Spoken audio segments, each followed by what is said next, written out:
No problem. Okay, we are recording. And the first thing I want to do is let's start a bit of a slide. Whoops, not that slideshow. There we go. I don't need to share my computer sound. Can everyone see the first slide? Yes. Thank you.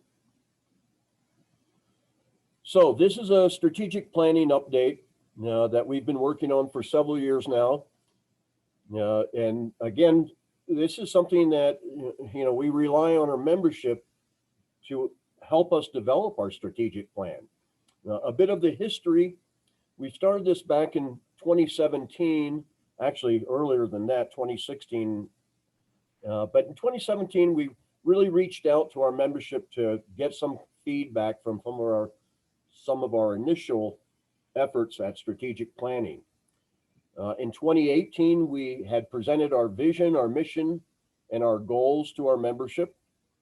2019, last year, we were developing our objectives and actions. And this year, despite the isolation situation we have with the pandemic, we've been refining our actions and documenting our accomplishments. Our vision, again, for GIS Colorado is to be your geospatial connection. We do not work in silos. And I think everyone who's listening recognizes that spatial data is probably one of the most unifying aspects of interaction with people. Everyone uses our data. We interact with everyone. And it's very, very important to keep that in mind, but also to reach out and to network and connect with other users, other creators, other managers of spatial data. Our mission statement is GIS Colorado provides a collaborative environment to communicate and educate and to support and exchange of geospatial information, resources, and technology. Excuse me. Our goals that we've established is number one goal is communication. We need to increase our visibility, exposure, and we need to broaden the awareness of GIS Colorado and the geospatial community through proactive and strategic communication. Goal two is to educate the geospatial community to promote the integration and application of geospatial knowledge. And then our third goal is to engage and inspire a vibrant geospatial community through the exchange of ideas, networking, and outreach.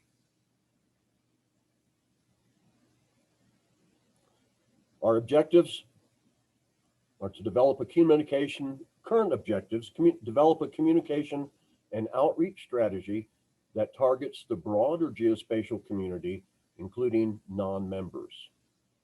We need to provide website resources for the geospatial community and develop a marketing strategy to increase our sponsors and memberships. And you should be aware, hopefully, if you're not, I'm telling you now, we have migrated our listserv and we're in the process of migrating our website to a new platform. We had been using an older listserv technology. We recognize the shortcomings of it, and so we have migrated and moved to Google Groups. If you have not signed up for the listserv yet, please do so. You'll find it quite fascinating, quite useful. Objectives in the education realm. We need to continue the involvement of regional GIS conferences and events with a focus on educational opportunities. We need to promote continuing education opportunities, expand existing training programs to include remote communities and remote access, and provide scholarship opportunities, something we've been doing for many years. And in fact, your dues, your membership fees is what helps us be able to provide those scholarship opportunities. Engage and inspire objectives to strengthen the engagement between the geospatial community and GIS Colorado. Collaborate with other organizations, promote and enable community interaction through our listserv, our website, and in-person events. And trust me, one day we will get back to in-person events. I firmly believe that.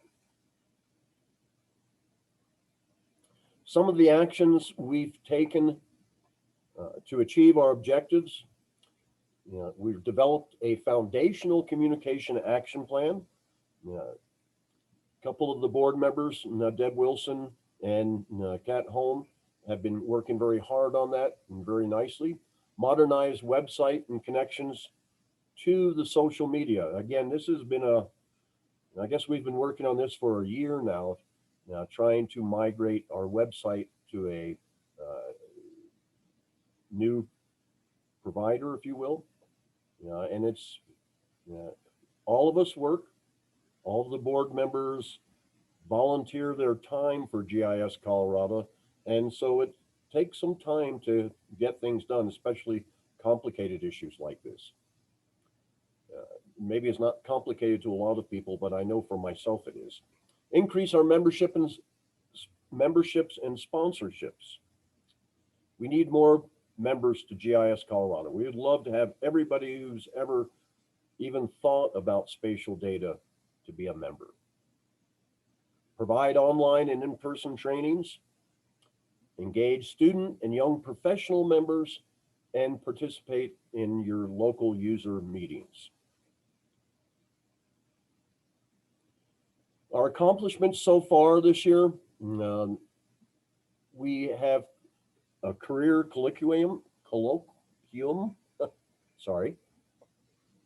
We did that in the winter just before the COVID the pandemic broke out. Our Elevations Geospatial Summer Series was our virtual replacement of what was going to be our Elevations Geospatial Conference in Steamboat. Hopefully we'll be able to get back online just as GIS in the Rockies has had to do. We award on a competitive basis annual scholarships. We have online training and we're beginning to take advantage of the virtual environment by recording these and making the recordings of presentations and trainings available to our members. And again, as I mentioned, our listserv migration. If you are not on the listserv, please copy the HTTPS address URL for that and sign up and join.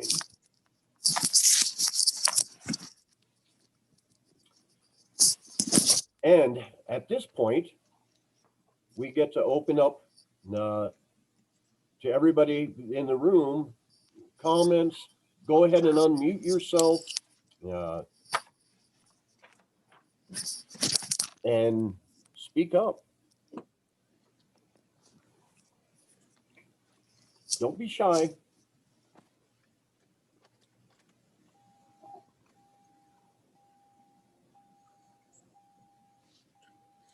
Well, I want to share that we have, we're currently actively planning for our next quarterly meeting, which will be held probably the first week or two in November. So if you're interested in presenting, reach out to Rachel, I think. Yep. And we're putting together a training as well. So that information will go out to the list and will be on our website. Thank you, Deb. Other activities maybe people are aware of that we're not aware of or you haven't heard mentioned? Do you want to talk about next summer? Sure. Why don't you go ahead about next summer? Right now I'm provided we can have in person again, we're doing a summer camping off-grid meeting at Printer Boy Campground, the group campground in outside of Leadville at Turquoise Lake. And that is scheduled for June 23rd through 25th at this point.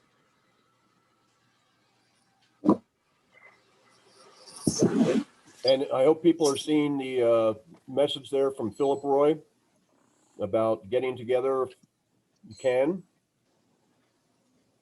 virtually. He, in the chat box, he went ahead and posted his email address, looking for perhaps organizing a virtual meet and greet.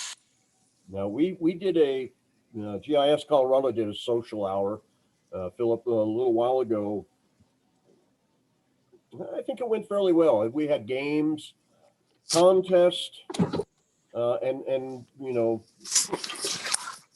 every time somebody came in the room, you were required to take a sip of your favorite beverage.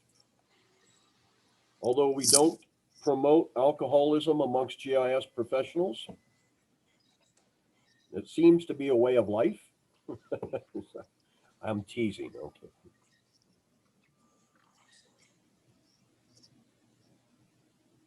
Does anybody have any comments they'd like to share? Or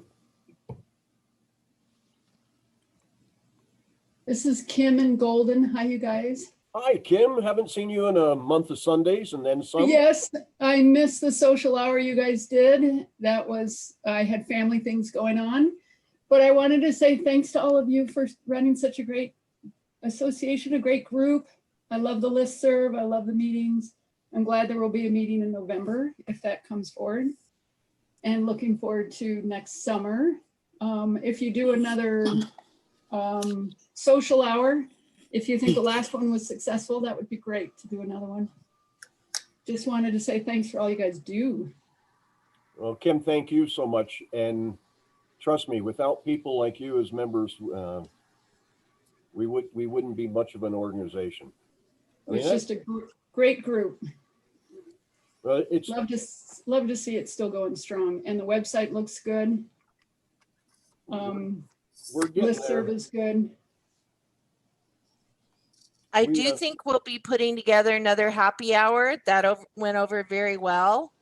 We had some great attendance with people we hadn't seen in a long time. And to give everybody in the room here a heads up, if you're thinking of one of our favorite contests was the best virtual background of the people on that were on. And I think Jackie won. Yes, she did, didn't she? But you know, the GIS Colorado, we're really a grassroots organization. I mean, that's how we started, because there was no other statewide geospatial organization to lead the charge, if you will. I think GIS Colorado has been very successful in getting the state to recognize the need of some form of GIS department within the state government.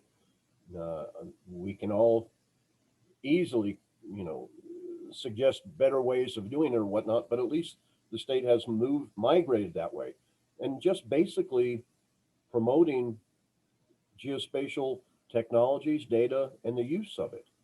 It's still very surprising to me to here in the valley where I live, and we're serving 6 counties, and you get these elected officials that are like, oh, you can do that? I suppose I guess I just haven't been educating people enough here in the valley. But one of the things I'd be curious, since we're here to serve the GIS professionals in Colorado, where are areas that we could better support you, or what areas or trainings would you like to see through GIS Colorado that we could help fulfill? Yeah, of the people here on the room listening in, and what would you like to see out of this organization, GIS Colorado? in terms of how it can assist you, make your life better, you got to communicate with us.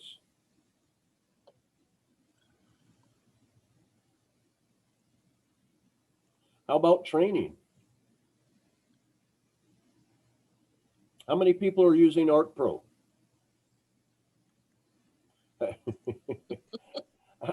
This is A kind little bit. of, how many people have seen, what do we call it? Art Pro Intelligence. That was a new one to me. I was just, typical work day, and I pull up my list of applications on my computer, and there's like, oh, where'd that one come from? Art Pro Intelligence. It's interesting. The best I understand of it, and I have not played around with it much, is that it includes a temporal aspect to your data. That's the interesting aspect of geospatial data. And I was dwelling on this last night. It's interesting to me that so many people in the geospatial community have either some physical geography or geology background. Maybe they weren't a major in a geological science, but took several classes. And it is not surprising to me that so many geospatial people, professionals, have a geological background, because that's a field that forces you to think in multi-dimensional space. And in addition, and something else that ties in very closely with the type of work we do, is that we end up knowing a lot about a lot of different things. Rarely do we have people who, in the geospatial industry, who just do parcel editing. Typically that person, you'll have somebody, they do parcel editing one day, they do address refinement the next day, they do maybe tax work the next day, and our data gets used by everybody. It's quite fascinating. I'd like to come back to Jackie's question though. Sure. Somebody said, Diane says variety is the spice. But to keep our training program going, we need to know what you guys want us to do for you. Do you want, ArcGIS Pro classes? Do you want Python? Do you want Enterprise? Do you want asset management? Just what are you struggling with, or what do you want to learn more about that we can help you with? And then, Dave Murray just asked about, is there a discussion of serving underserved communities? Well, yes and no. I mean, we're doing things virtually now, so anybody can be involved, either from the teaching end or the learning end, as well as the fact that we pride ourselves in the fact that we've gone to some faraway places within the state. We've had meetings in Lake City and Meeker and Sterling, Cortez. We want to embrace the entire community. And there's Annie, I've got to ask you, what is Power? Is that BL? Yeah, hi, this is Annie Berleman. Yeah, Power BI is a Microsoft application, and it's like Excel on steroids, but has a really cool GIS interface, and I'm just learning it. So I'm learning to ride a bike by riding a bike, kind of a deal. But that's what I do a lot with my work, is like GIS is such a powerful tool, but it frequently has to be mixed with other things. Like people want charts and graphs of like water quality data, and you need the like water quality trends, but you also need the geographical component as well. So I blend a lot of GIS with other platforms, and it's hard. So if anybody else is doing something else like that, I'd love to hear what they're doing. Yeah, and so that's Power BI, not BL.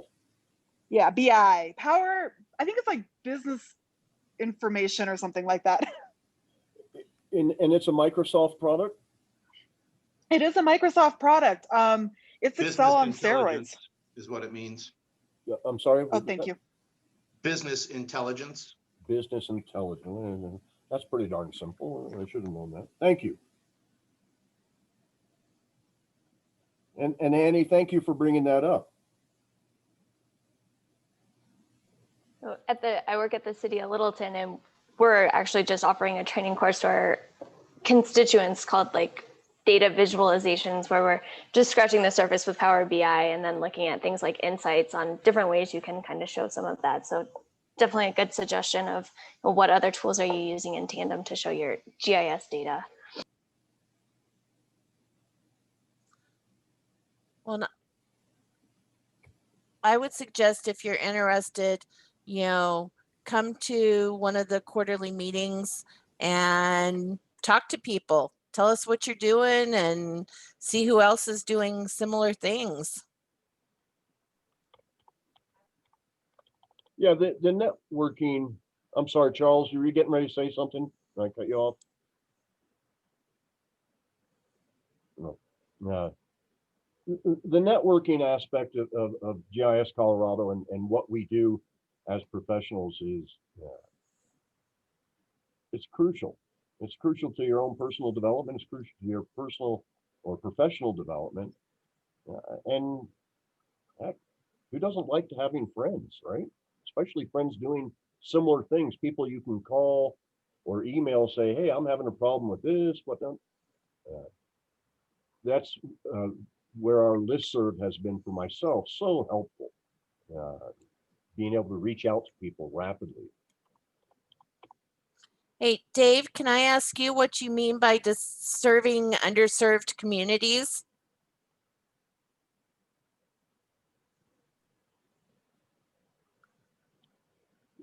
Unmute yourself, Dave. You did. Oh.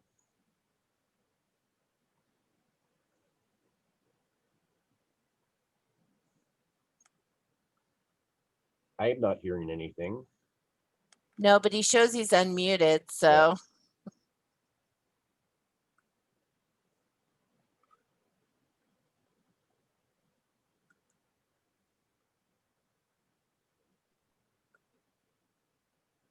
So how about if I just pick on somebody?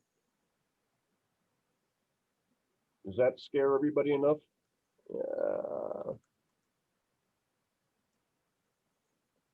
Diane? Fritz?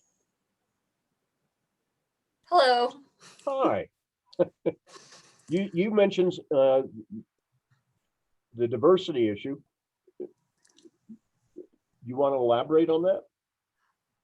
So I work at Auraria Library. So it's a urban campus that serves a lot of diverse, we have a diverse student body. And so maybe this is something David Murray was mentioning, just being able to make this technology and this avenue of career less intimidating to people that aren't familiar with having a lot of tech around, and just, a lot of them are first generation college students, and trying to have some of the educational opportunities and just go be an avenue to jump into learning this. So for example, I haven't made a connection with this group yet, but I know that there is a scholarship group at Metropolitan State University that works with students whose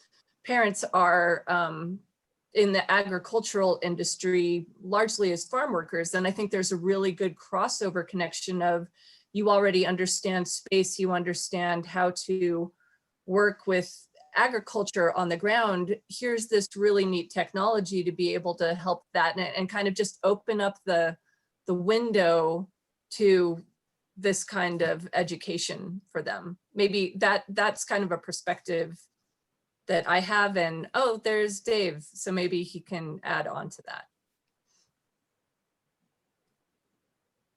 No, Dave, you're still okay. Yeah. He still can't hear, but we can see him. Yeah. but Dave brings up a good point, and something that Next Gen 911, everything is pointing to. And Diane, you're exactly correct in that. A lot of our more rural counties, communities, they're never going to be able to afford, unfortunately, to be able to hire or create a GIS department within their, given their resources and their budgetary constraints. And especially, it's going to take, I imagine, maybe as many as 5 years for a lot of communities and counties to recover from this pandemic financially. So Dave's question, as in the chat room, is, so how does GISCO help, or how can it help these types of communities? And Diane, I mean, we offer a scholarship too, but the one you were speaking of, is very impressive in that they actually seek out those who may be disadvantaged, either by education, economics, or whatever. How do you reach out to them? And I think that's a very valid concern. The state will never be Next Gen 911 compatible if we have holes in the state where there is no Next Gen 911. Deb, it looked like you were thinking of something to say. Oh, I was just going to say that, Diane mentioned students needing, I guess, exposure to GIS, make it less intimidating, show them what they can and can't do with GIS. We did a student colloquium. We did our first one ever back in January, and it was kind of small, but for a first time. And it was a great opportunity for students to network with the professionals in the industry, present the things that they were working on. And there was a whole array of topics, students that were in data science, students that were in traditional GIS programs, students that were in environment and water quality and other types of programs. So it'd be really nice if we could expand on that and bring in students and just expose them to what other students are doing.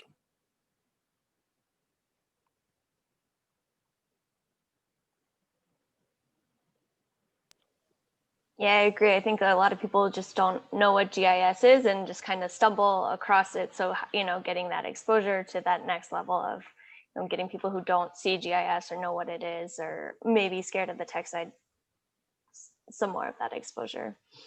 So broadening that invite. There's a woman from CSU who reached out.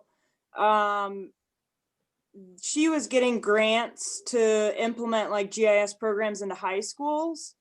And so one of the high schools on her list was in my community. But I don't know whatever happened with that grant, but it seemed like a good idea to start introducing high school students to GIS and to be thinking spatially, and understand where Google Maps, kind of the behind the scenes of that. But I don't know whatever happened with that funding. So, but I'd love to see something like that happen on a large scale, because like geology, I wasn't introduced until college.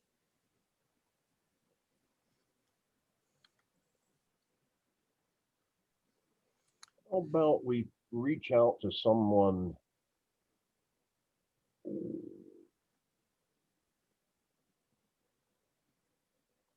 How about Carrie Kramer?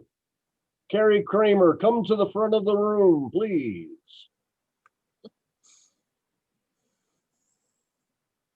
The next contestant? There you are. Hey, that worked. I can be called out, sure. What's on your mind? It's a great question. A lot of things, I guess, but GIS specifically, you were asking earlier about ArcPro versus ArcGIS, and I'm with CDOT, and most of CDOT is already up to ArcPro, but the department I'm in, I manage a fiber optic cable network, and the software we use is called ArcFM, or used is called ArcFM, but due to a bunch of contract shenanigans, we're not going to be able to use them any further. So I've been stuck using 10.21 for about the past year when I came to CDOT, but we're making the jump to Pro. I've actually got it downloaded. It's like I said, most of CDOT's already at Pro, but for me, specifically in my department, I'm about the only GIS person in my branch. So I guess what's been on my mind is just figuring out how to get all my database connections set up and all that fun stuff. And I mean, that's not that big of a deal, but when it comes to the way that our data is stored, there's also a server switch going on. So we're going from Oracle to SQL to also get in line with the rest of CDOT. So there's just a ton of stuff kind of swirling around, and it's a bit of a hurry up and wait situation, which I'm imagining is most of government work. And I've really only been with CDOT for about a year, and what would be about 2 months now. So it's my first real full government gig. So anyway, that's what's been on my mind is getting trying to get into, and I know ArcPro, it has or is going to have some sort of utility network functionality that I'm going to be really diving into over the next half a year or so, trying to figure out how we can get all of our data converted out of ArcFM over into Esri's, ArcGIS Pro file structure and all that fun stuff. So that's what's been on my mind. So, and there's a lot more than that, but yeah, so I decided to attend the GIS in the Rockies after I did the UC for the first time this summer. So that was fun. Thought I would keep that train rolling. Are you a member of GIS Colorado, Kerry? I don't believe that I am, no. Well, good heavens, that's a $50 fine right here on the spot. Good thing we're virtual. CDOT was one of the first, if not the first, state agency to really embrace geospatial data. We've had several, what do I call them? Some of the old school hardcore GIS professionals, and I wish I could remember their name, but when you get to be my age, you forget everything. So understandable. But and I'm glad to hear CDOT, the majority of it is already into Pro. That's good. That's good. Definitely. They're doing a lot of cool stuff with it. It's been a long time since I've actually, obviously been able to meet with anybody in person, but about quarterly, there's kind of a GIS meeting that we'll have at headquarters here in Denver. And the last time, I just remember one specific example. There was somebody on the, I don't know what their specific branch would be or title, but they did a line of sight modeling for Highway 93, I believe. It's like a scenic bypass that I think runs from Golden through like Golden Gate Canyon. As a CDOT person, I should probably know where that goes, but that was really cool seeing how they were able to do line of sight to do different views along that scenic byway that they could say that or show where the best views were or what have you. So there's just a lot of cool stuff like that that they're really leveraging in a lot of different ways at CDOT headquarters. Like I said, my role is maintaining a fiber optic cable network. So my job is a lot of just lines and dots for representing conduit, fiber optic cable, and then all the devices that are actually our traffic operations center leverages to keep an eye on all the main throughways of Colorado with cameras and data, traffic sensing data to give live travel updates to the general public. So it's a cool gig in that sense. So I like what I do a lot. Well, good. And hopefully we'll get to see you as a GIS Colorado member here soon. Yes, sir. What is the process to looking into it or signing up for it or what have you? Rachel, would you like to address that as our membership coordinator? Yes, our membership is $25 a year, and that money goes towards hosting our free quarterly meetings, And I can't remember what the benefits are, but you can go on Quite and the sell job. link. Deb, It's a crazy year, so training. Yeah, I can't fault you. I'm just kidding. Visit our website and you can sign up online, pay right there. And you get access to all of the recorded trainings and presentations from all the quarterly meetings. You get a discount on training. And you support our programs, which is quarterly meetings, trainings, scholarships. You get GISP points if that matters to you. Virtually all of the money that we take in memberships, we return, to the members. Awesome. Thanks for the info. and maybe you'd consider being a board member. In fact, everybody in the room here, not only be a member of GIS Colorado, but think about really getting involved and being on the board. Now, that's how you make a difference. We have 3 positions coming up in March. Is that when the election starts? Yeah, January is when you can self-nominate.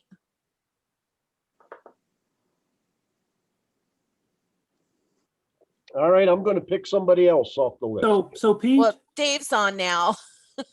Who is? found a Dave new. Murray. Oh, Can you hear me? Yes. Great.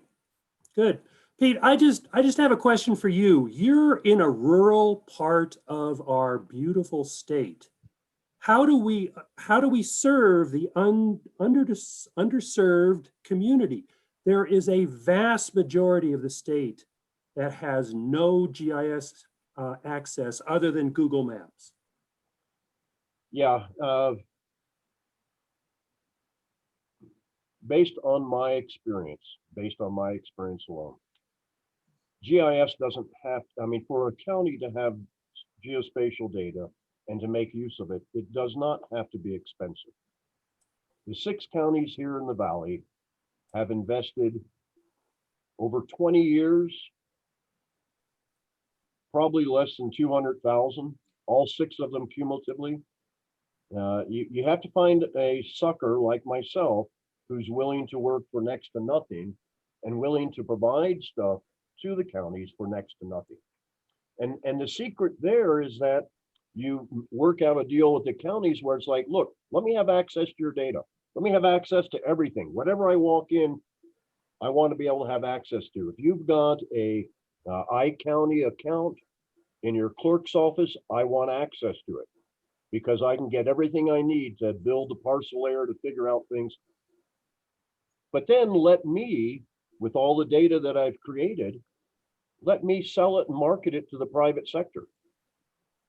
You're not paying much of anything for it. So let me earn my living off of that, as well as help guide you in the use of it and maybe get a couple additional contracts with you.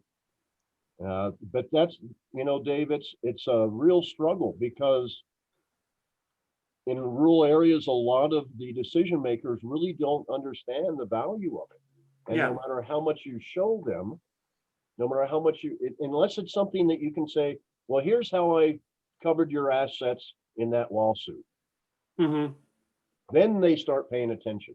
But other than that, I think it's going to be kind of like, I was just reading an article this morning early about herd immunity. Mm-hmm. And I think that's going to have to be a similar concept in the spread of geospatial data and geospatial technologies. Gosh, why do all the counties around us have all this wonderful stuff and we don't? Yeah. That type of thing. It's a tough one. It really is. I know you, and I know Caitlin, and with this, what do they call it? The EZNet that everybody's linking up to now, the maiden dispatch centers and whatnot. And there's a lot of communities that don't have the cash to pay up front the $50,000 to $60,000 to get your dedicated trunk lines. Ideally, you're going to be reimbursed, but and this is the worst year ever with the pandemic in terms of income and financial resources for the counties. So I don't have a good answer. Okay, well, I'm interested in that topic. You know, we serve our community, which is a pretty well-off, a community that can afford expensive things. But as well, you know, there is an incredible amount of poverty out there. And how does this organization serve those people? That would be my And I think that's an comment. excellent thing for us to ponder and seek solutions to. Good. Well, I do know there's one thing coming down the pipeline that I think will help in that respect.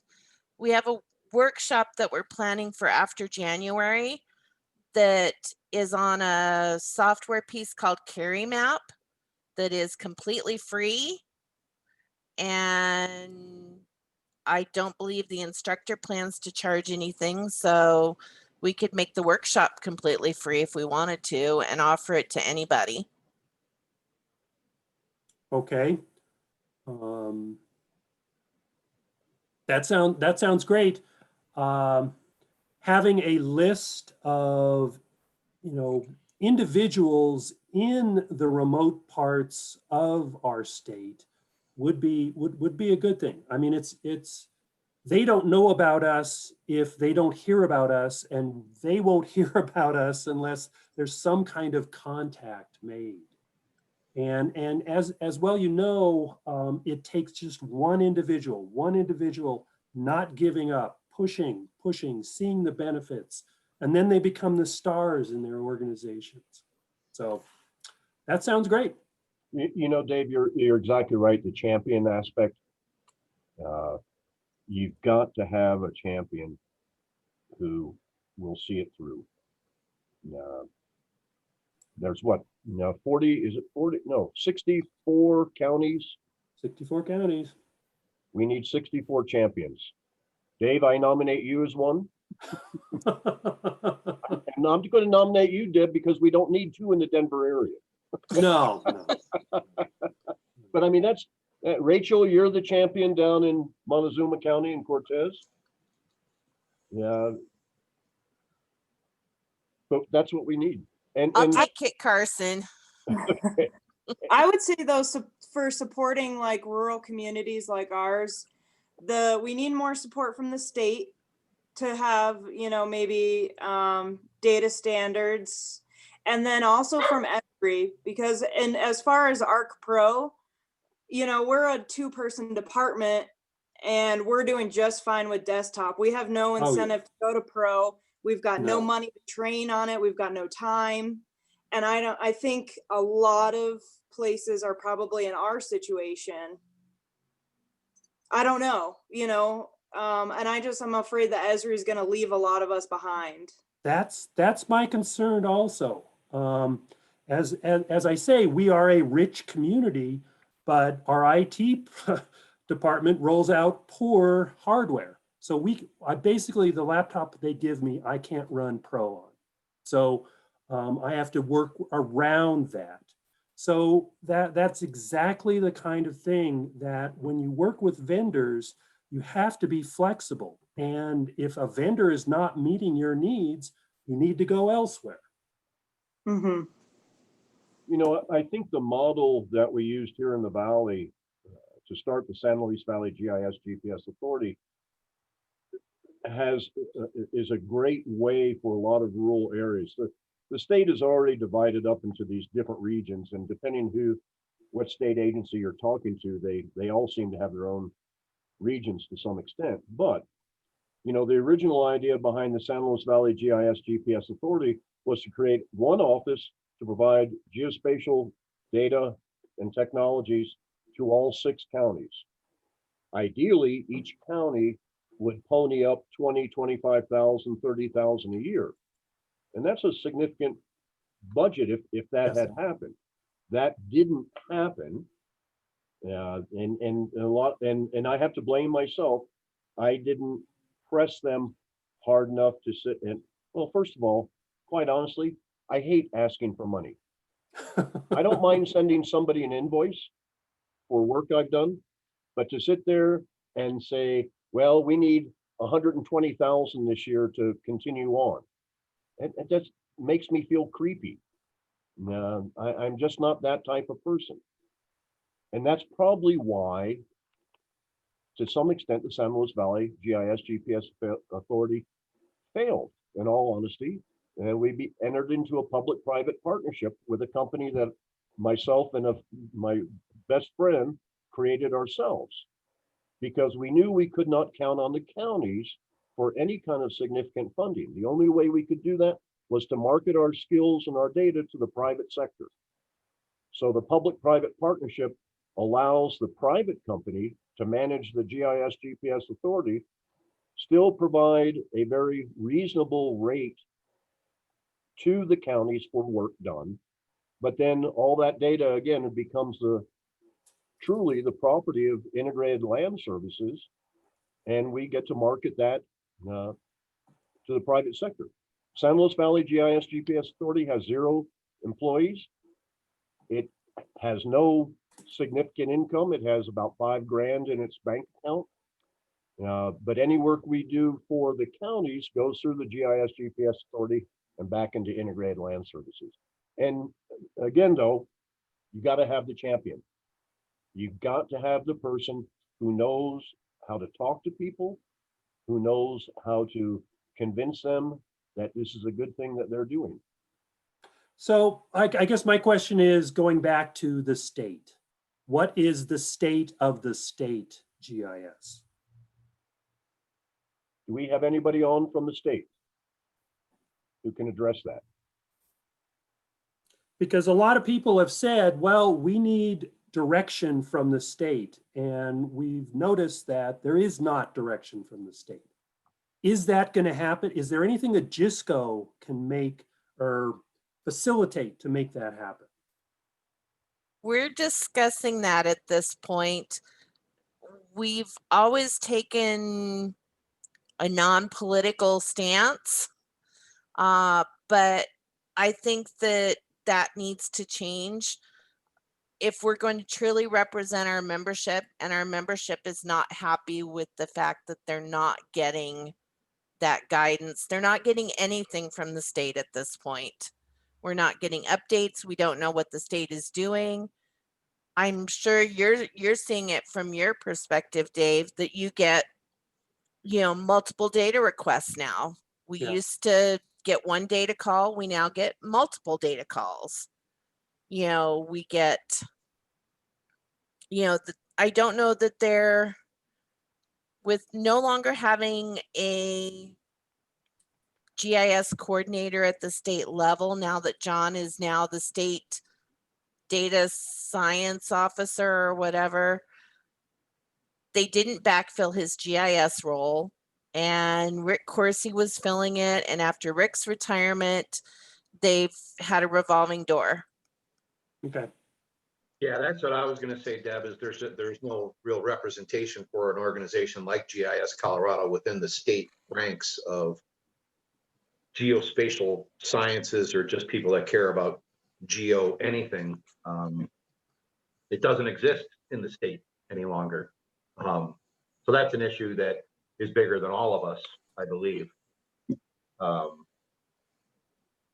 We can go climb over the wall and bang on their door all you want. There's nobody behind the door that's going to open it. It is really my takeaway from it. And I was going to, Deb, you and I obviously know that we have some insider type information about the state agency in and of itself from friends of ours that have been employees, if you will, of that state organization. And so we know too many dirty little secrets about their inner workings that we all also understand. I think it's discouraging out of the gate, is what I'm trying to say. Is if you do take some of the information that some of us know, if we're depending on a state agency to support a organization like GIS Colorado, I think there's automatically a sense of deflatedness, because again, you can bang on every door you want. There's nobody at the state listening right now, just because they don't have the personnel. And I'm not faulting the state itself. It just, they And it's not John's fault ultimately, but you know, he hasn't backfilled, or he hasn't allowed somebody to backfill that position, especially from even a data steward standpoint. So we're going back to basics. It's not the software, it's not the technology that they can roll out to other people. It's basic data stewardship is poor, starting at the state level, going down, in my humble opinion. But, and you know, I think, Terry, a good indicator of that, and I could be wrong in this, but I don't recall getting a data request from the OIT department this year. No, you didn't. Yeah. No. And I think that's clear indication of, just as you're saying, just the simple data stewardship aspect of their office going by the wayside. And that We can comes back talk to the about technology thing. You know, again, sure, we all want to embrace Esri and ArcGIS and whatever version, shape, or form it might be.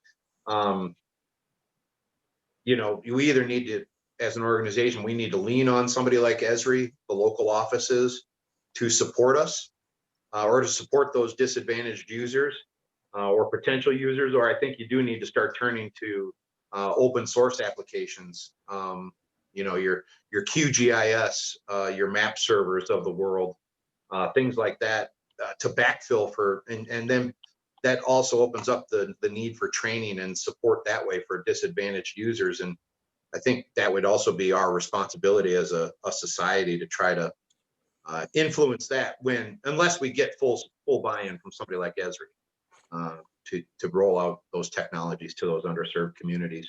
I just wanted to hit on that before I have to drop off the call. That I think that's the other things we need to look at is, though, again, like Deb was saying with Carry Map, there are free applications out there that will do the same thing as ArcGIS for all intents and purposes, and we might need to start embracing those or promoting those as an organization if we don't get help from those commercial entities. Well, and for those of you that attended the keynote yesterday, Daryl gave everybody his email address and said he was willing to fight some of the battles or help us fight some of the battles. So getting the data that we need from utilities and things like that. But he has significant interactions across the state and with the Public Utilities Commission and other groups, because he's charged with, you know, the E911 stuff with the next gen 911. So they've already got grant money and other things that they're utilizing to, you know, help some of these entities, smaller counties, smaller 911 districts, so forth and so on. That might be a way to leverage, you know, what we need as well, because we need, you know, support and direction from the state. We need, you know, anchor institutions and all of these other things that feed into the next gen 911 to be good and up to date and maintained. Is there a specific data set statewide? Well, that- Nathan built the anchor institutions, Right. and that's one of the integral data sets for the next gen 911 stuff.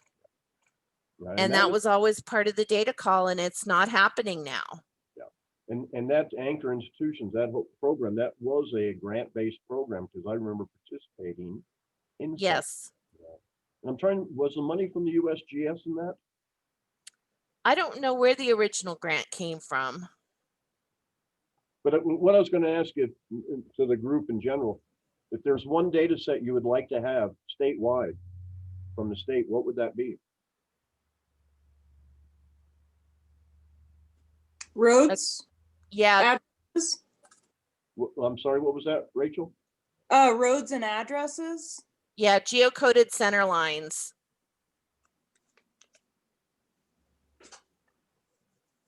But the state can't do that, Why? because the state can't get a geocoded center line of my street here in Alamosa. They don't have the resources to do that. They would have to depend on somebody like myself to provide that to them. And I'm not against that. But Well, but that's how they did the anchor institutions and the other data sets that the state has. that's right. But Is the anchor institutions was by no means complete across the entire state. And that was the goal. that was the goal. And so that highlights the downside to that type of stuff, or downside to the state effort, is that they never put in place a means of getting that information from those areas that can't provide it. In other words, road center lines in geocoded road center lines in some of these far eastern counties. Well, but maybe that's part of what we as a state organization can address with the state, is that we have contacts, we, have resources to help them achieve their goals if they want to pay attention to us. Yeah, and that is a downside to it, isn't it? If they want to pay attention. I'd say, I mean, it does, obviously it only happens every 10 years, but with the census right now, for some reason, they never accept our data. And so we've had, those last month, census workers coming and asking for addresses and verifying addresses because the data we shared with them last year, they didn't accept our changes. So who knows how well they, counted our community. Well, then throw in the pandemic, they didn't count. Yeah. It's going to be a terrible census, I'm afraid. And I've experienced the same thing, Rachel. They send me all these maps and they want me to take a crayon. And it's like, I don't get it. Yeah. Why don't you let those communities that have the resources to do it in a geospatial format, do it that way? Mm-hmm. It'd be, rather than, I don't even participate with census people anymore. I'm sorry to say. In fact, who have we not heard from here recently? Who's our census guy? He canceled his workshop on Tuesday as well, or Wednesday as well. What was his name? Jim Castaneri. Thank you. Oh. Thank you. Because we have a representative for the Western Slope, and he came and gave a presentation to our commissioners, was, said he was going to be very involved, and then we never saw him again. Yep. And so we were having to do all of the census work, and they're still asking us to, while census workers are out there. Well, they're not anymore, but. This is the first time, and I've been through 2000, 2010, 1990, I wasn't doing GIS. Anyway, this is the first time I can recall I haven't been bombarded with people out doing the census collections with, can you show me where this at? The type of things that you were experiencing, Rachel. I have not been called once about a census issue or location or whatever it might be. So for those of you that are still in the room, and I know we're down to a handful of people, if we were to approach the state, if GIS Colorado was to approach the state, what would you want us to ask or to say to them? Let's hear from BSKJO. I'm dying to know who that is. BSKJO, come forward, please. Reveal yourself.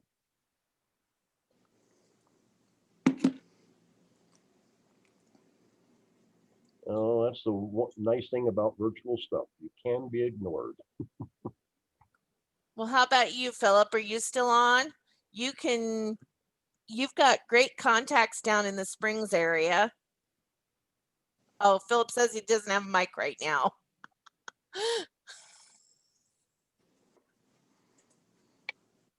What I would like for us to argue to the state for is just the things we've been talking about. Create an office of about 6 people to go out, to reach out to these different underserved communities to these places that have not done and start putting together their geospatial data for them. I think it was kind of interesting mentioning like kind of maybe creating like a list of the counties or communities that are underrepresented or don't have GIS on site. I think it would kind of be within our bandwidth maybe to kind of create that list and identify those communities so we can actually say more who we're representing when we say the underserved communities in Colorado as far as GIS goes, and we actually might have a picture of what that looks like across the state. That's a very good thought there, Jackie, because what I would then do, so we have like 64 counties, and it's like, okay, well, 20 of our 64 have no GIS data whatsoever. They don't even have address points or roads, geocoded road center lines. Those 20 counties represent blank percentage of the state of Colorado who are at risk because nobody knows where they are. And they're probably undercounted by census because they don't have anything. You know, just all the, and hey, state, guess what? You're probably not collecting all the money you probably can because they don't even know what businesses they have. Well, I don't think you were on the board when we had our meeting out in Stratton, Jackie, or Rachel. I don't know if you were on the board yet, but it was really enlightening. I reached out to all the surrounding counties out there, to Lincoln, to Washington, Yuma, elsewhere, and invited assessors, sheriffs, EMS folks, emergency managers, anybody that I could track down an email or phone number for. And we actually had two show up. We had the emergency manager from Lincoln County show up, and he had no idea what GIS was, what they had, anything. And he walked away, I think, very enlightened and excited, and actually has reached out a couple of times since then and is doing some things. But a lot of those folks out there, you know, my son-in-law is a highway patrolman and he's assigned to Kit Carson County, and they get dispatched out of Burlington and so forth. But their dispatchers have no idea where the data is coming from that feeds their dispatch system. Yeah. The sheriff just says, oh, well, we have this stuff, but there's no GIS folks out there. Hey guys, it's Jeannie. Hey, Jeannie. Hey, I'm coming in at the end of this conversation, but so I might be way off here, but in Daryl's talk yesterday asking for volunteers, is that something that we could consider as a GIS Colorado, you know, participating in something like that, or is that out of our scope, do you think? No, I absolutely think that it's something that we could ask either a board member or a member to be our representative with that group. I mean, I think Next Gen 911 is one of the ways that we can get access to help some of these underfunded, underserved areas. I think so too. Yeah. And certainly helping Daryl reach out to these areas. Yeah, I think that would be a wise idea. All right, I'm writing it down so we don't forget. It's recorded. Oh, yay. I would say also just like a unique thing for my county is we have a reservation here, the Ute Mountain Ute tribe, and all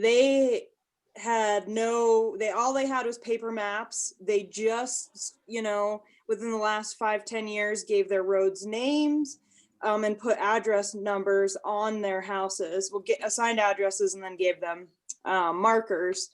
But so we actually maintain the digital data for them, and I create maps for them because they don't have the capacity to. But then a unique issue is part of their reservation is in another state. They have a small town in Utah. So now I'm trying to get data from Utah, and that's really hard. And then, our economy is very much based on 4 states, and trying to mesh all of the GIS data for 4 states in the Four Corners region is really hard as well. I just, maybe we need like statewide and countrywide data sets, but I don't even know how to get there. Yeah, so that goes back kind of to one of the aspects I think somebody mentioned about what they'd like to see from the state, or some kind of data standards or something like that. And sadly, I don't,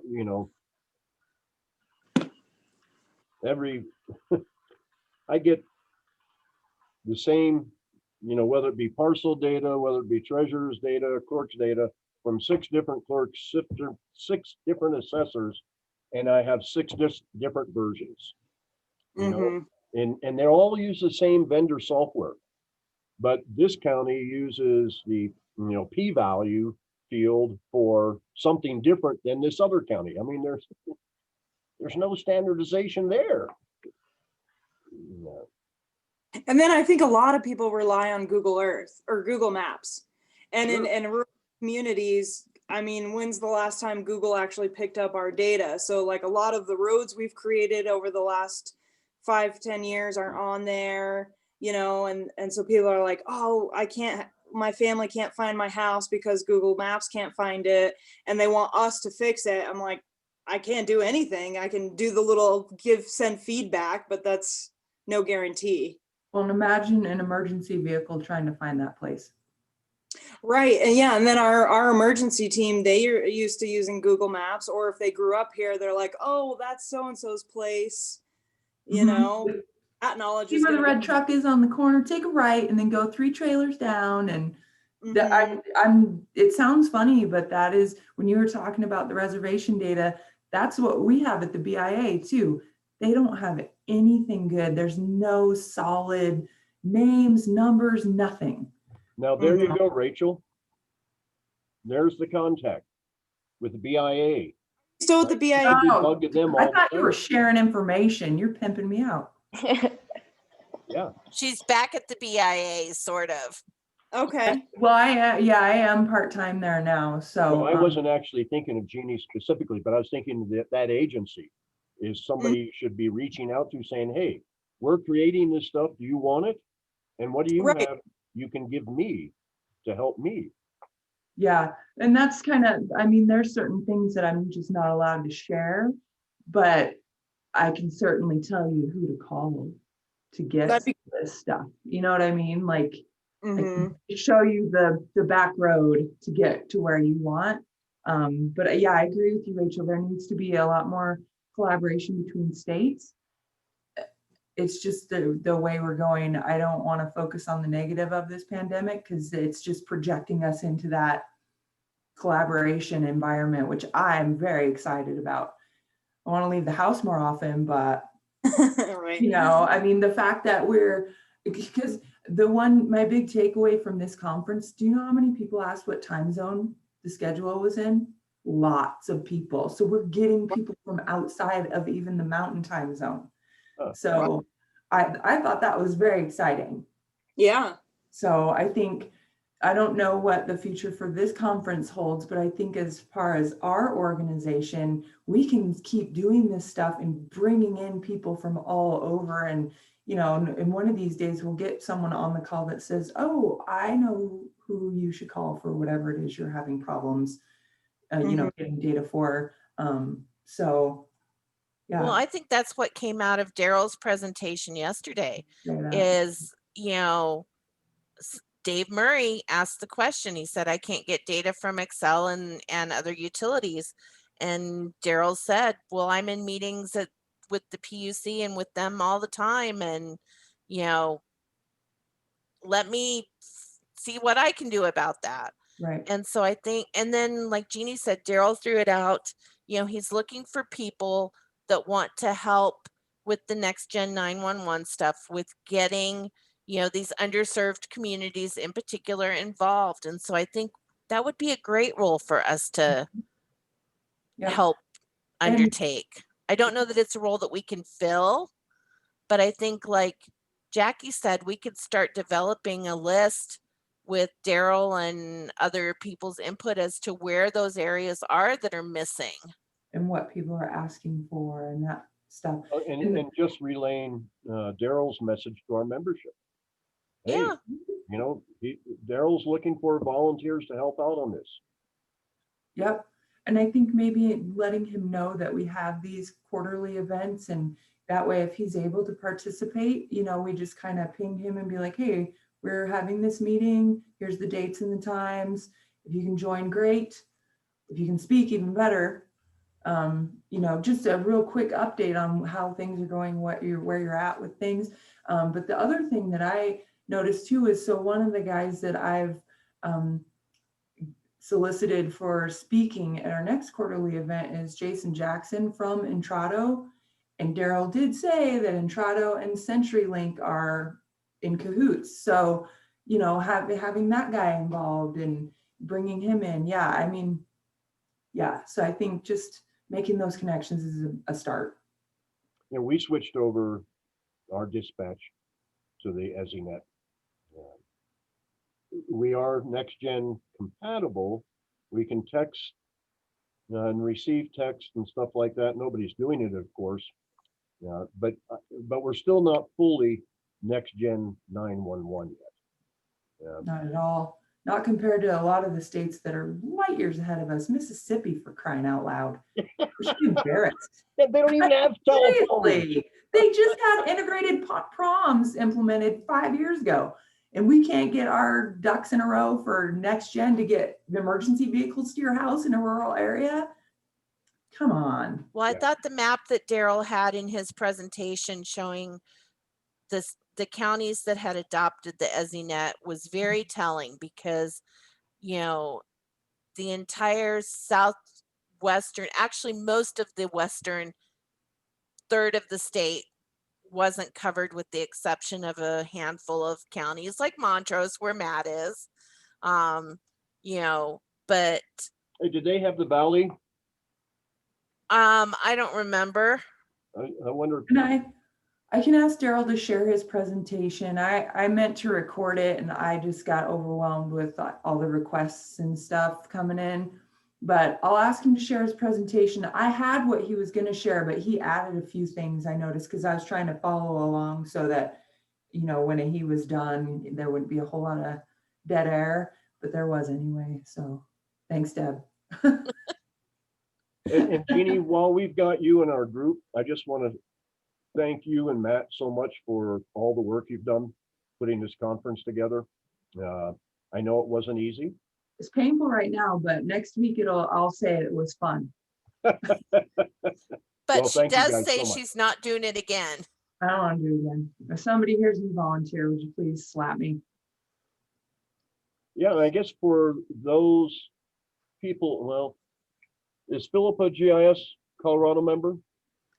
I believe he is. Okay. I mean, he's been participating for a long time with us. Yeah, I wasn't sure if he was aware that we had withdrawn our support. Well, we will be withdrawing our support from GIS in the Rockies, or And not sponsoring. all of our support. You won't see the GISCO track anymore. I mean, we might be in the audience, but Yeah, we're going to certainly participate. We're just not a sponsor.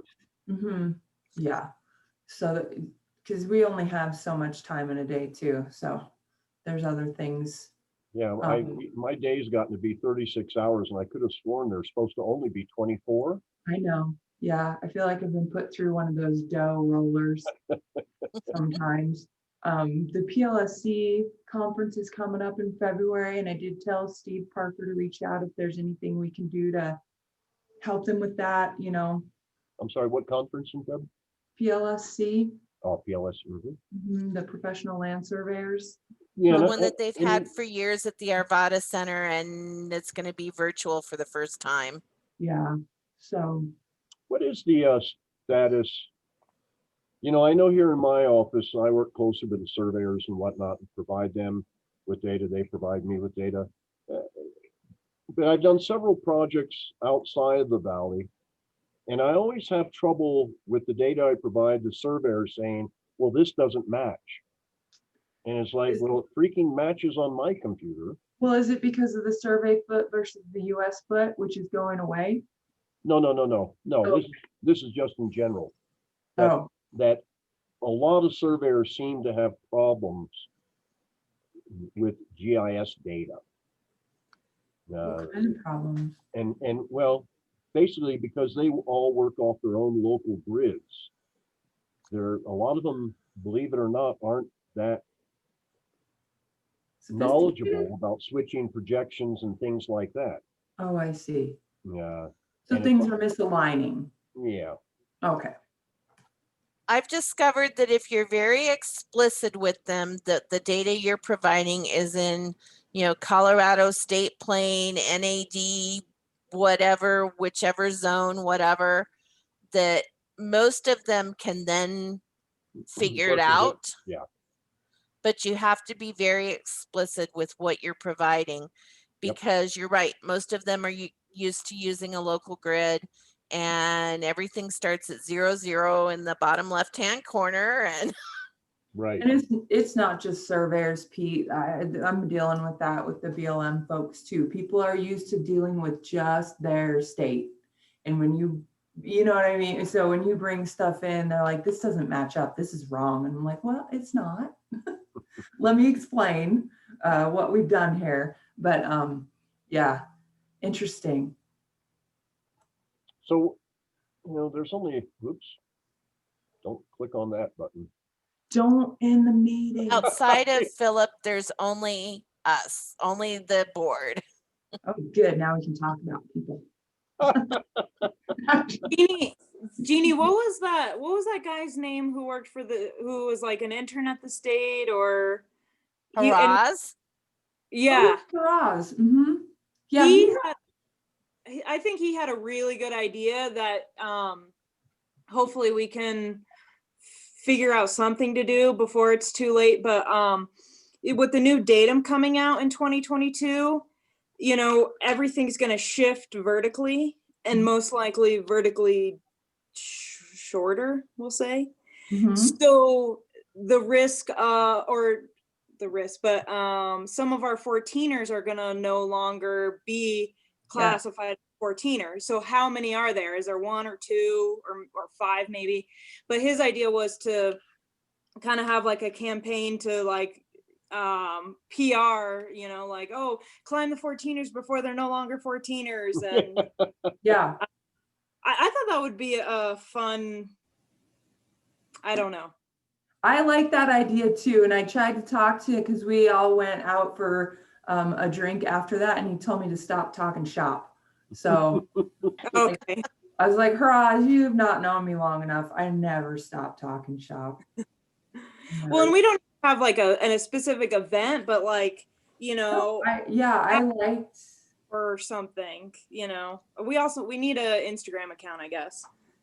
Well, not only that, but can we get him to maybe present or do something to tell us which 14ers it's going to affect, so that yeah, even just like a 15-minute, here's what my discoveries, a 5-minute lightning talk I'd take. Yeah, visualize it on a map, and here's what I'm proposing. So yeah, I really like that idea too, Rachel. I'm glad you brought it up. So I'll reach out to him. He helped with the scholarship portion of this conference. So he and Mac Johnson from Boulder County were the ones that collected all the scholarship participant information and then awarded it to Kate. So I think she spoke yesterday, I think. How much is the scholarship worth? $500, I want to say. So they were trying to be a little more conservative. Usually they give out 2, and this year we decided to do the 1 just because we didn't know how all this would shake out, with money in the bank and stuff like that. So they just went with the 1, but they had 4 applicants, which is great. So considering in previous years, they've had a hard time even getting to award to scholarships, and we've had the same problem too. Yeah, and we actually need to be thinking about whether we want to let Doug go ahead and continue on, or do we want to try to find somebody. I know I got kind of confused on Sarah's position. She'll be around for spring of 2021. That's what it Everybody sounded remember? like in the email, was that she could only guarantee that she would be available until fall or whatever, Yeah. because she doesn't know what her class load for teaching or whatever will be.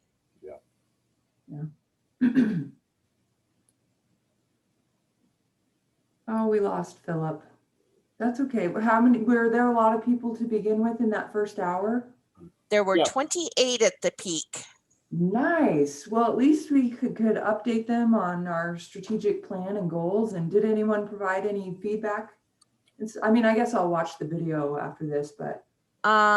We got one person that made a suggestion about doing training topic, GIS with Power BI, or just in general GI, and that's business intelligence. Apparently it's a That's what I'm Microsoft doing product. with BIA. They want like data cubes and all that kind of stuff. Basically, you're taking spreadsheets and making a visual representation of them. Right, and that was the general gist, was maybe GIS with other things in general, not just Power BI, but how to visualize your GIS data so that people can see it in graphs and charts and so forth. Honestly, I would love to see stuff like that, because I mean, my brain only goes so far with this stuff, and my boss at the BIA is like, wow me, and I'm like, okay, as soon as I figure out how to do that, I will.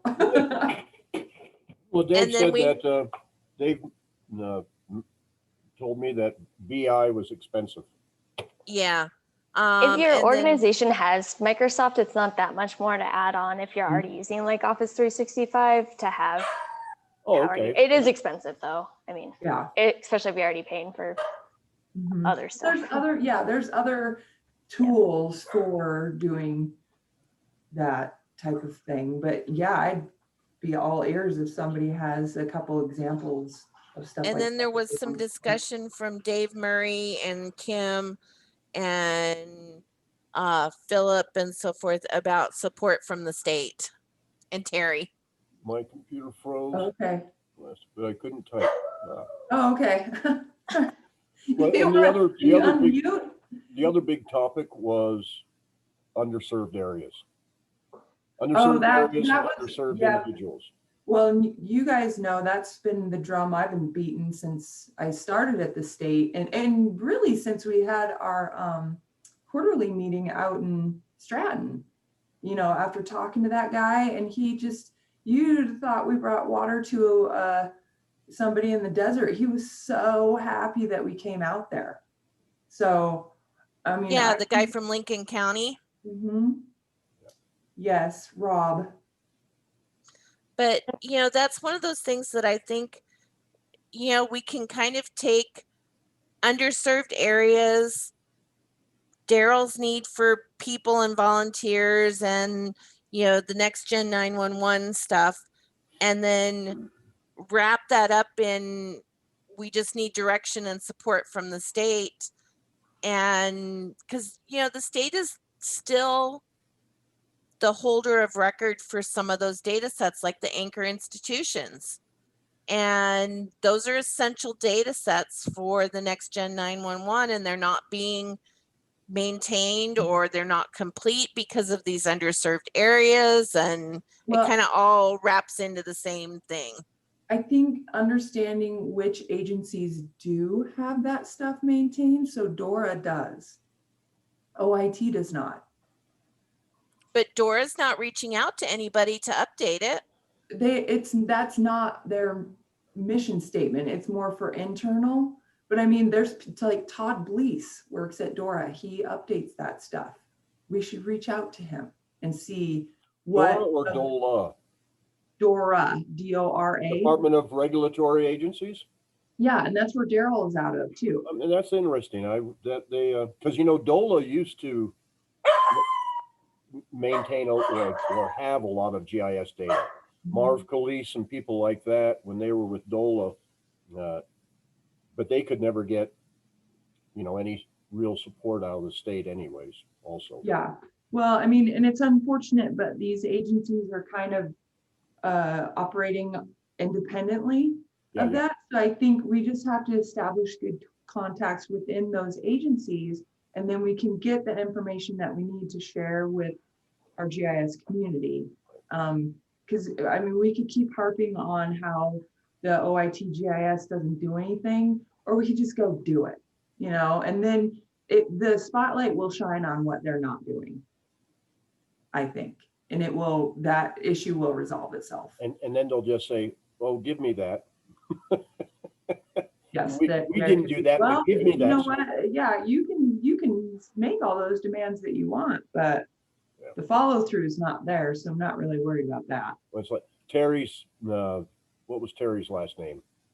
Terry Ryan. Terry Ryan. Anyway, he was saying, yeah, you can knock on a door at the state, and nobody answers it. Oh yeah, I worked there and they didn't answer the door. So that's why we always use the back door, because you don't even have to knock. Yep. You just go Going in through the alley. Yeah. I like it. Yeah, I mean, if that's how we have to get what we need to accomplish done, I don't see anything wrong with that. So it's all public information.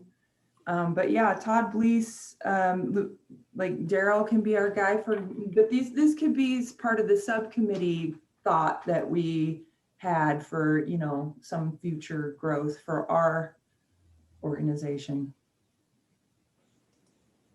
I think maybe that could be a part of that, like creating that comprehensive, like underserved communities list is also creating that, like where are the contacts that we have? And actually, like, obviously we have all this information in our heads and some people know certain things than others, but maybe creating that like formal list of like, hey, here's where we have partners in these organizations across state, county, city, and then maybe here where we see some gaps or, maybe who's the contact, but different levels of support. Yeah, I like that idea. Mm-hmm. Yeah, just putting people together sometimes is more than enough. Yeah, I think that's a great idea, Jackie. Mm-hmm. That would be great information on our new website when we get it up. Yeah, I was thinking, I think Pete mentioned, putting it into a map, showing the underserved, having it, Yeah. not just a spreadsheet where GIS people make it Well, so people can see it. And even beyond that, though, kind of reaching out to those underserved areas, and even if we can't provide them any assistance, just listening to what it is that they need and putting that out there, because there is somebody who probably can help them. So I was actually just thinking, have you guys heard of SIPA before? The State Internet Portal Authority? They offer like micro grants and things to communities, both local and state, and I think county governments, but they offer like micro grants for like hardware, software, and professional services. And I think they might be they're about getting information and presenting it to the public. So they might be a good organization for some of these communities to reach out to for helping, like they help with purchasing things like ArcGIS or Esri, or getting professional people to come in and help spin something up. So that might be a good partnership. What's the name of that organization? It's called SIPA. It's through the state. It's the State Internet Portal Authority. I've gone to they have like a conference every year, but I know they do grants and stuff. And, they've talked about ArcGIS and things like that, and other not just Arc, anything that will help take information and present it to the public. But, I think GIS is a great application that could maybe meet some of these grants and services for these communities that are, not being served. I like that. And maybe a partner kind of again on that state level to help get some of the information or things going. Mm-hmm.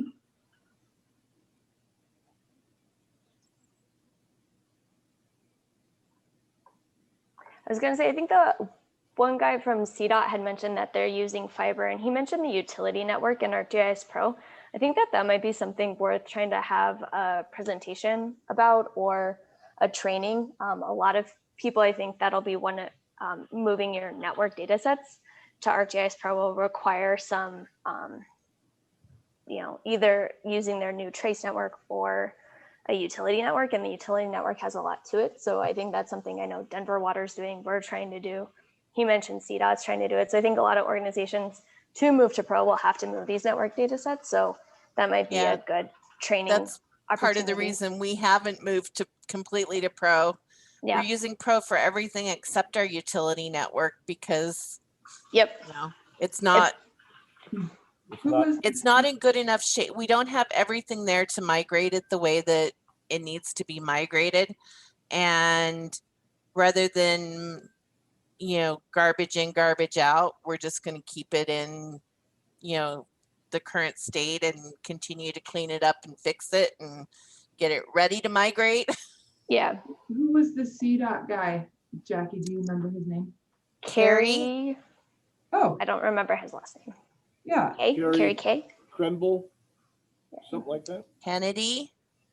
I know who you're talking about. We were having trouble with him getting booted out of rooms yesterday, and we kept trying to put him back. My room? Yeah, but I saw a lot of the CDOT folks that I worked with during my brief tenure at the state. And so that's been on my to-do list, is to get them more involved at the GIS Colorado level, because they wanted to, interact and engage. So, and DNR too.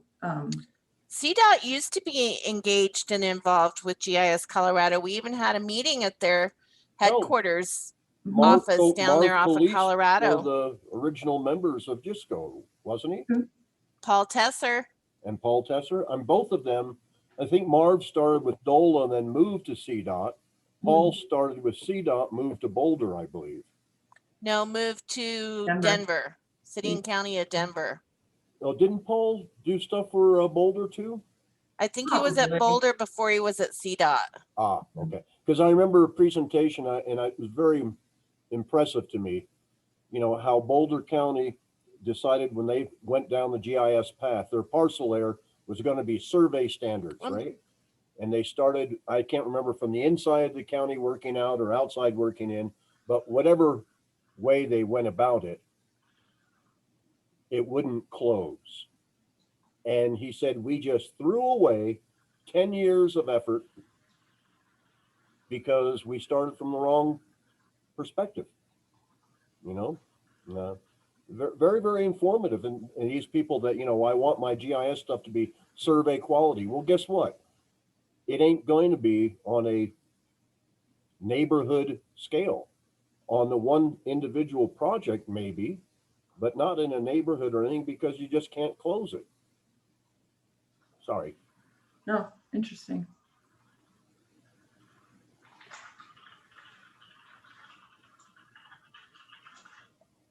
Well, I would love to hang on and talk to you guys, but I need to go. I have real work calling.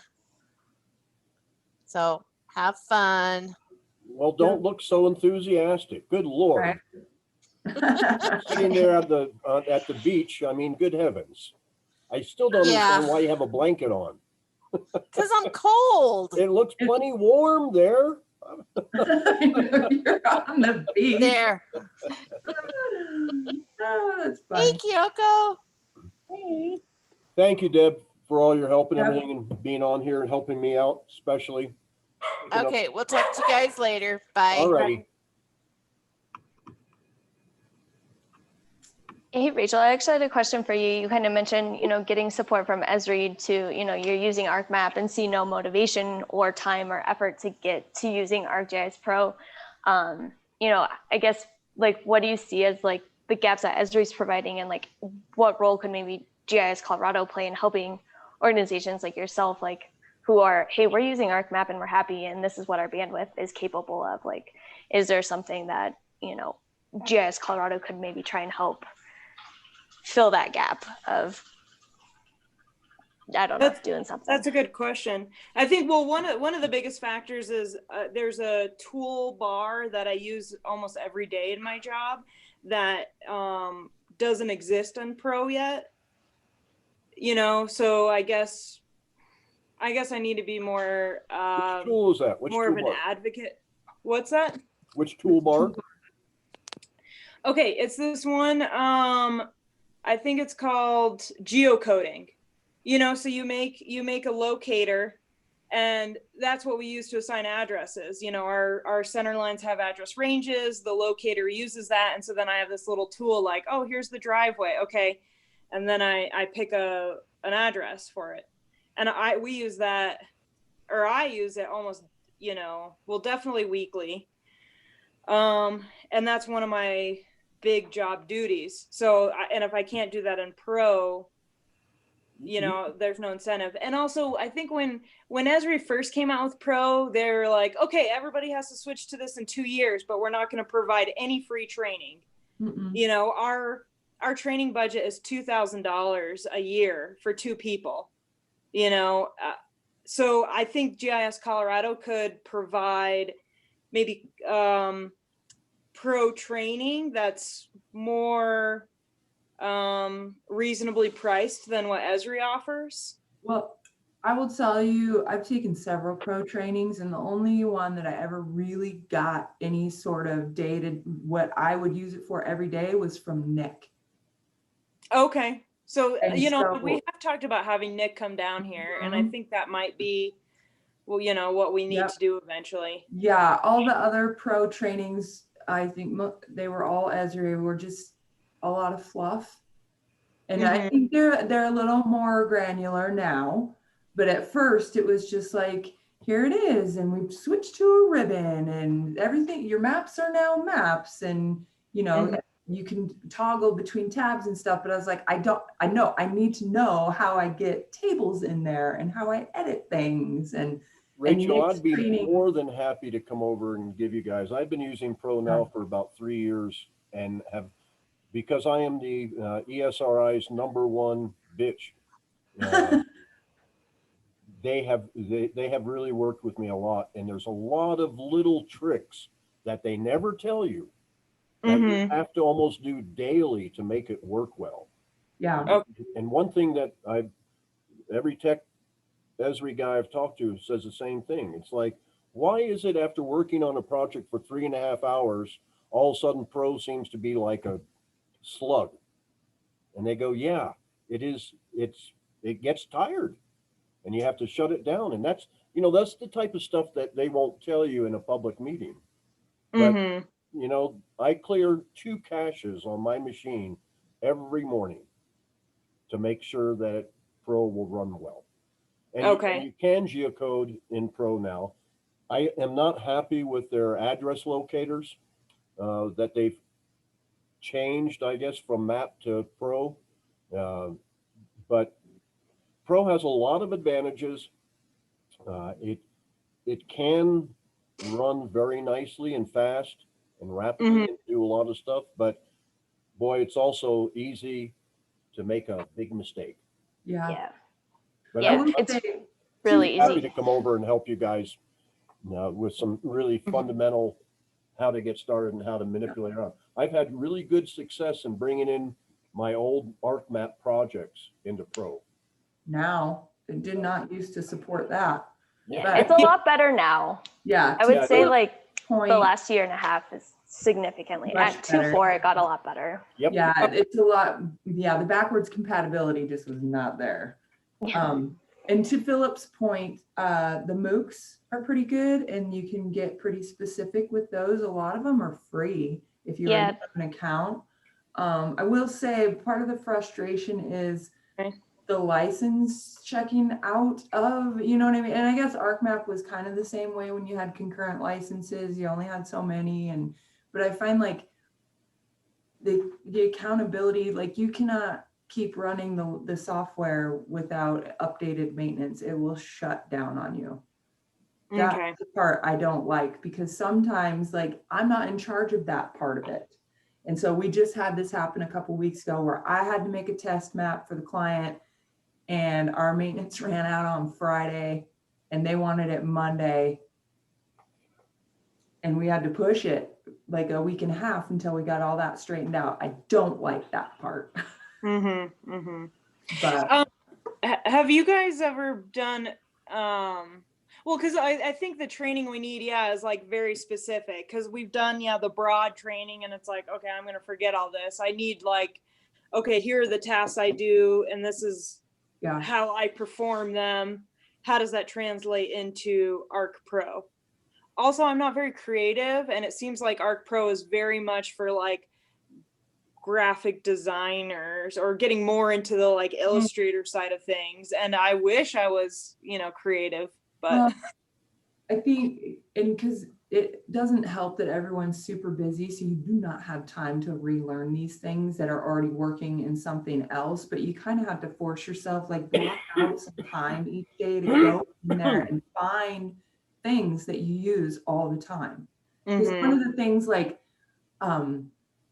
select by attribute, I wanted to poke my eyes out until I figured out where it was. I'm like, this should be easy. I should just be able to click on the line in the table and it goes to it, and it wasn't doing that. And I was getting super frustrated, but they took away ArcMap from me, so I had to figure it out. So that's one way to go, is just take it away from yourself and go with Pro. But like you said, there's critical tools that you just can't not do without. So, and I think I just need to pick projects and say, I'm going to do this in Pro and then try try to do a that. presentation on it. That's how I started, was picking a project or two and just slowly getting familiar with it in Arc Pro. And then I would find myself going back to ArcMap to do some things that were just faster or easier until I started like layouts for me to forever in Pro to figure out. But once I figured it out, it's significantly more easy. I think also the cartography MOOC and the getting started with Pro are nice ones to get you moved over to Pro. So those are like two that the cartography one, even though it says cartography, it's a nice transition to getting to Pro if you want kind of a more instructor-led one, where the getting started is just, I think, their maintenance on the training center. Yeah. It's just to know the interface a little I bit. think the best way to get in Pro is to have your primary contractor or client force you into it. That's how Yeah. That's got yep. That's had what to do it. happened to me. Our 911 vendor, the call answering software and whatnot, mandated you have to do this in Pro. What was their So what was their basis for mandating it, I guess? that was the way they based their software. They built it on Pro. Solocom, which is the name of the company. And yeah, I was horrified at first. But again, that's the easiest way, I think, to be forced into it. It's like learning how to swim, right? How's the best way to learn how to swim? You get thrown in the water. Or learning a new language. Yeah. Or learning a new language. I don't recommend throwing people that can't swim in the water, Pete. But I will say this, like just having worked at a software company basically my entire career, or the majority of it, this transition is not new. It happened when we switched all kinds from database to database. Like we went from an Oracle environment to a SQL, and all of this uncomfortableness is so normal, and it takes about 2 years until things get running smoothly. But the first couple of weeks, there's a lot of screaming and cussing for sure. But yeah, no, this is very typical. Okay. I also have a question, just like advice from you guys maybe. So I have an opportunity to hopefully start doing contract work on the side. So this is going to be completely outside of my work. So I bought a laptop and I want to buy the GIS program to start doing contract work, but it's so expensive to buy on your own for a business. Like, so any advice on what to choose? You know, I guess it depends on the project, but you know, the yearly thing? Should I do Pro instead of Arc Desktop? I'd switch to Global Mapper Oh, as an alternative, much less expensive. okay. QGIS, Or like GIS? Yeah. that's gotten And of way, course, way better. and but Rachel, it depends what you're doing, obviously. Mm-hmm. I only use Global Mapper for LiDAR manipulation. But I can see for somebody like yourself and just what you're explaining, yeah, it's a far lesser expensive, but it's kind of vastly different from the Esri world. Mm-hmm. But it, like you're right, Pete, it is not specifically LiDAR, but that's what they excel at. Okay. So, but it's only like $250 a license. Yeah, So- who's Wow. the guy up in Gunnison? Gosh darn it, I can't remember his name. He's a big Global Mapper user. He gave, when we had a quarterly meeting at Gunnison last time, he gave a presentation, and it is, you can do some really cool graphics. But again, it all depends on what you're doing. If you're trying to create GIS data sets for other clients, that's probably not the way to go. But if you're just creating paper maps and hard copies of stuff for clients, that could be an acceptable alternative. Okay. Did you see Philip's chat here, Rachel? Yeah. Yeah, with the hardware setup. Mm-hmm. Yeah, and as long as your hardware can support the Pro install, I mean. Mm-hmm. Yeah. Well, and Esri's definitely made Pro cheaper than desktop because I think they're trying to push people that way. Right. Well, and with Pro, don't you get like their online portal as well? So if you need to spin up like web maps or applications, I think that's included more in that bundle, where if you're getting ArcMap, you're just getting ArcMap and not really that Yeah, so online you have portal piece. AGOL so that you could push out feature services and map services. Mm-hmm. I mean, now people are really, that's all I do all day long is push that Yep. stuff out and create AGOL. Now I will say that stuff is quirk is all get out. Like you'll figure out how to bring in your custom symbology. And if you ever run into that, give me a call, because I spent weeks pounding my head against the wall trying to figure that out. But then I finally got it in there, pumped out a feature service, brought it into Pro, it looked great. And then in AGOL, all of my pattern fills were solid colors. And I was like, what are you doing? And so now, yeah, my boss is like, do we log a defect for that? Because we're trying to build this application for the client. I'm like, to where? I mean, there's nothing we can do about it. It would have to be an Esri defect. And I don't know if they would even listen to us. So I don't even know how to go about fixing that. But yeah, so I guess it's same old. Esri quirks, they just show up, and then you install an upgrade, because I wasn't even able to get feature services to publish, like it would show up and I'd have a legend for what was supposed to be on the map, but there was no table information, or vice versa. And then I did an upgrade and it all fixed itself. So I don't know. Do you guys make any maps that have the grid, like the lat long grid around the edge? All the time. Okay, because when I was on the search and rescue team, I was making maps for our team, in desktop, and I was like, oh, maybe I'll use this opportunity to use Pro. And so I was trying to make the grid on the outside, and it was limiting me on what scale it could be on. Yeah, I couldn't customize it. One thing about Pro is that sequence of commands is important. So when you want a grid, like you're saying, along the outside of the map, and I've struggled with this until I finally figured out you really have to sequence the items in what you want in your grid carefully so it'll work. I was having a crazy time trying to, I had a grid that was like, God, a centimeter apart, and it was giving me error messages and whatnot. Well, it's because I had started asking the grid to do things in the wrong sequence. And I hope I can remember to do it again. It's that crazy. But the nice thing is, once you get it established, man, you can throw all sorts of crap in there and it adjusts automatically and nicely. So it's definitely a learning curve. Well, and I think if ands or buts. the biggest takeaway when you're doing consulting work, Rachel, is to reach out to the people you know who've done these things. That has been my biggest aid when doing side work is I've not done this before, but I know somebody that has, and they'll kind of point you in the right direction, save you time, and those kinds of things. So I'm glad you brought this up because I saw your email come out.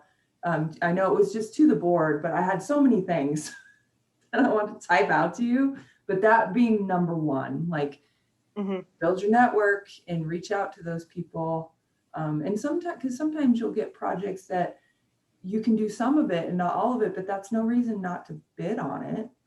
You know, you can reach out to Pete or me or people that that will take on some of these extra things and help you. That's a very, very good advice, Jeannie. Caitlin and I collaborate on a lot of projects.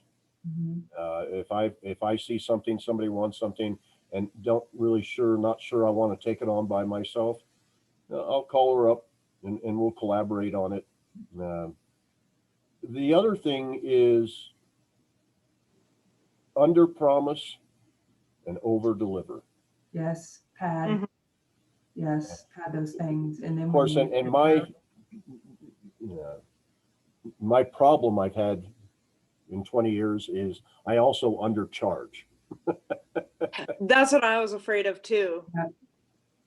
And, so I think I told you, we charge 85 an hour outside of the counties. With the counties, I charge them at $50 an hour. Okay. 85 an hour, I think, is outrageously high. But then I look at what surveyors charge, like here in my office, for a surveying technician, not even what's it called, in training, surveyor in training. Okay, not even a licensed. Yeah, just a technician, right? So they're charging $100 an hour.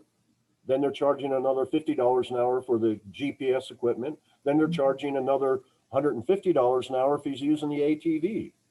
Yep. And I'm like, holy shit. Well, and that's what go ahead, Pete. Well, what his answer to me is, not only do I want to be the best surveyor, I want to be the most expensive surveyor. Because that's the type of clients I want. Right. Okay. That is actually true. If you undervalue yourself, you're going to get the worst clients. They'll never be satisfied with what you deliver, and they're just difficult to work with. And then that way, if you do end up spending extra time and you're charging $85 an hour, it's easier to absorb that.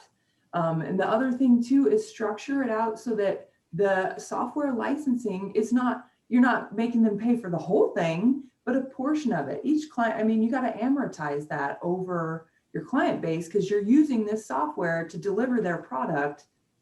They're going to have to help you pay for that kinds of stuff. All of the stuff that you would be using for, the deliverable should be factored in there, not just your hourly rate. And if they don't like that, you don't want to work with them.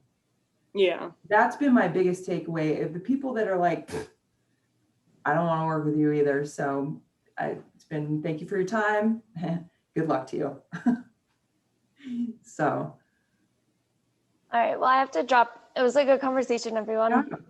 Oh yeah, it's noon. Nice to see you, Jackie. Yeah, I guess we are at the top of our time, huh? So we gotta.